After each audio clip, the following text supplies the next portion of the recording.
പുറപ്പാട് 1-ാം അധ്യായത്തിൻ്റെ 10 മുതലുള്ള തിരുവചനത്തിലേക്കാണ് നമ്മൾ പ്രവേശിക്കുന്നത്. ഞാൻ നിനക്ക് ശമ്പളം തന്നുകൊള്ളാം.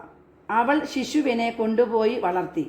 ശിശു വളർന്നപ്പോൾ അവൾ അവനെ ഫറവോയുടെ പുത്രിയുടെ അടുക്കൽ കൊണ്ടുചെന്നു. അവൾ അവനെ പുത്രനായി സ്വീകരിച്ചു. ഞാൻ അവനെ വെള്ളത്തിൽ നിന്നെടുത്തു എന്നു പറഞ്ഞുകൊണ്ട് അവൾ അവന് മോശ എന്നു പേരിട്ടു.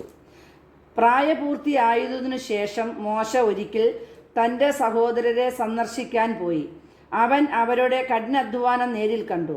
തത്സമയം സ്വജനത്തിൽപ്പെട്ട ഒരു ഗെബ്രായനെ ഒരു ഈജിപ്തുകാരൻ പ്രഹരിക്കുന്നത് കണ്ടു.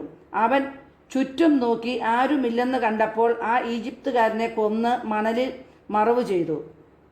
അടുത്ത ദിവസം അവൻ ചുറ്റി സഞ്ചരിക്കുമ്പോൾ 2 ഗെബ്രായർ തമ്മിൽ ശണ്ട കൂടുന്നത് കണ്ടു.